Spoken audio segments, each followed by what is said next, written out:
Hello everyone and welcome back to AV Chess Lab. This game was played by Rotlewi with the white pieces and Akiba Rubinstein with the black pieces.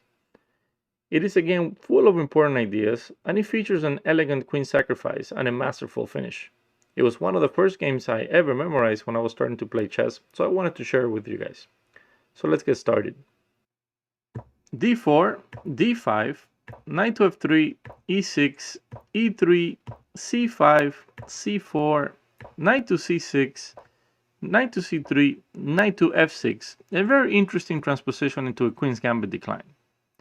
In this type of positions, white generally would love to play the move d takes c5, and after bishop captures on c5, a3 and b4 expanding on the queen side. But usually you want to wait for this bishop on f8 to move first so that it doesn't capture on c5 with tempo. In the game, d takes c5 was played, but theory today suggests that both sides should play more of a waiting game with the moves a3 and a6 and wait for one of those bishops to move before the captures happen. In the game, bishop takes c5, a3, and a6. Not the best move by black. Better was probably to go castle kingside, b4, bishop d6, and here at least you can play a5 without losing a tempo. In the game, b4 was played, bishop to d6, bishop to b2, developing the bishop and putting it in a very strong diagonal with the potential of attacking the king later in the game. Black castles, and white plays the move queen to d2. Now, the pawn on d5 was attacked 3 times, by this pawn, by this knight, and the queen. So why can't we take that pawn? Let's take a quick look. If we take the pawn and all the exchanges happen on the square on d5, then black will play bishop takes on b4 check, and after pawn takes, you lose your precious queen. So coming back to queen to d2, this move also has the potential for opening the square on d1 for the rook. But if white wanted to do this, the best square to go to was actually the move queen to c2. As you will see in the game, the queen on d2 is badly misplaced. After queen to d2, black plays queen to e7, offering the d pawn once again. And white continues with bishop to d3. Now, the move queen to d2 was merely played to keep an eye on that pawn.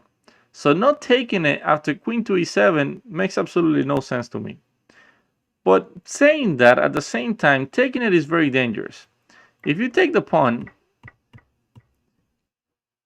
either rook to d8 or bishop to e6, black is going to have a very strong attack. But a pawn is a pawn, and it's black that one that has to show that there is enough compensation.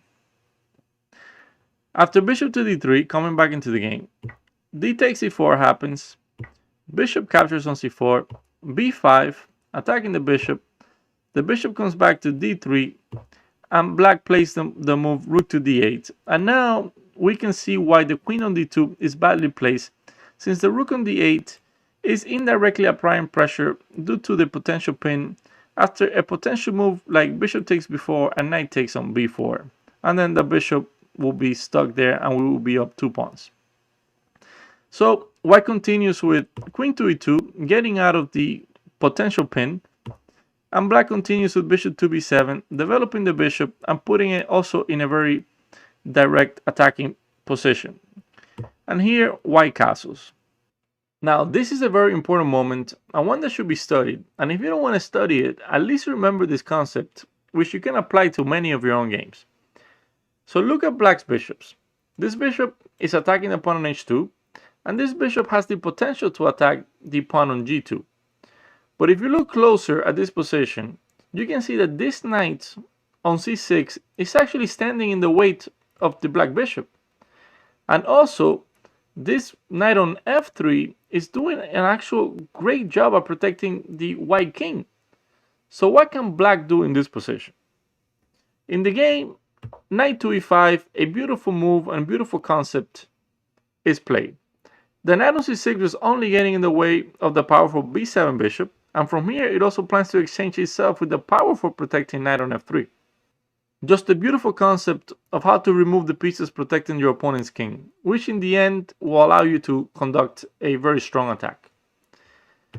Knight takes e5 and bishop takes e5. Now compare this position to the one with the knights on the board. It is very clear who the winner of the exchange was. In the game, f4 was played, and the reason for this move is black was actually threatening to go bishop takes h2, king takes h2, queen to d6 check, followed by queen takes on d3, winning a pawn. So we have f4 and bishop to c7. And here white continues with the move e4, and they're preparing to meet the move e5 with f5. But this e4 also has potential weaknesses. It weakens the a7 g1 diagonal. And as you can see later in the game, that's going to be very crucial. Rook ac8 is played, and looking again at this position, in theory, black is already winning. Just compare the black pieces and the white pieces. Both bishops are attacking the king. The rooks are well centralized. Look at white's rooks, look at white's pieces. They make absolutely no sense. So after rook to c8, e5 was played. And white, knowing that has a very bad position, just wants to put pieces on e4 and try to trade them. Especially this very strong bishop on b7 that's attacking the square on g2. But here black goes for bishop to b6, and after king to g1, this first of many beautiful moves, knight to g4. Now, every black piece is in perfect position to participate in the attack. In the game, bishop to e4 was played, attempting to block the very powerful bishop that we have mentioned on b7. But let's examine other moves, and none of them work. For example, if queen takes g4, we can go rook takes on d3, attacking the knight on c3. Knight goes to e2, rook to c2, attacking both the bishop on b2 and the knight on e2. The bishop goes to c1, h5, attacking the queen takes on h5, and here we can unleash this beautiful sacrifice. Bishop takes on g2, king takes on g2, queen b7, and this wins since any block on f3 just loses the game on the spot due to rook takes on e2. If knight to e4, rook takes d3, queen takes d3, bishop takes e4, queen takes e4, queen to h4, threatening checkmate on h2, h3, queen to g3, again threatening checkmate on h2, and once you take queen to h4 is checkmate. Just take a look again at this powerful bishop. Remember the weakening of the e4 created this weakness along the a7 g1 diagonal. If bishop takes on h7, we have king takes h7, queen takes g4, rook to d2, attacking the pawn on g2 with the bishop and rook, and also the bishop on b2, and this just simply wins the game.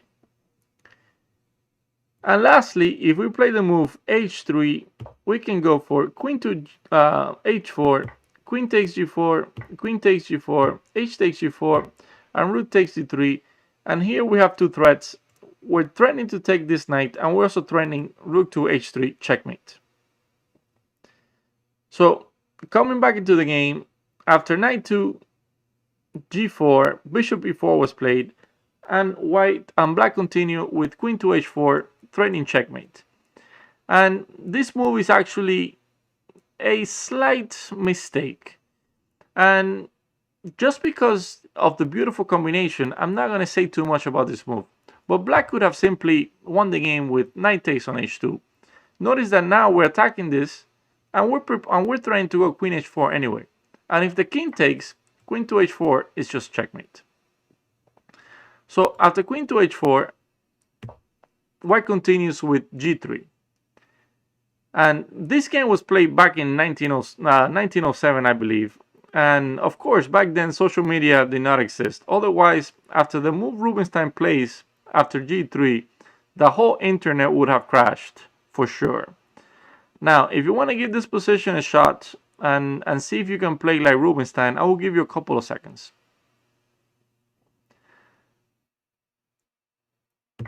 If you found rook takes e3, what can I say? It's just genius. Black sacrifices the queen. G takes h4. What else can you do? If you do not take the queen, you're just down a piece and you might as well resign. And here, another incredible move, rook to d2. And this concept of deflection is one that should be remembered for sure. The queen takes on d2 and bishop takes on e4. Now, if we come back before we actually capture on d2, if we examine other moves, for example, queen takes on g4, bishop takes e4, rook f3, rook takes f3, just loses. And if we try bishop takes on c3, we go bishop takes e4, queen takes e4, and rook takes h2 is checkmate. So queen takes e2, d2 was the best try. But after bishop takes e4, the queen blocks on g2, rook to h3, and in this position, white resigned. And I have to say, this is probably one of my favorite final positions out of all the chess games I have ever seen. No matter what white does, checkmate happens. For example, if rook to f2, we go rook takes h2. Notice that the king cannot take because the rook is protected, and the queen can take because there's a pin along the g file with the bishop, along the diagonal, I'm sorry. So the king has to go to g1, and here we go bishop takes f2, king to f1, and bishop to d3, checkmate. And if rook to f3, we go bishop takes f3, queen takes f3, and again rook takes on h2 with checkmate. Hope you guys enjoyed this game. If you like content like this, don't forget to like and subscribe. And if there's any games you guys want me to make a video about, drop a comment down below. As always, stay safe, have a great day, and show respect to your opponent. See you next time.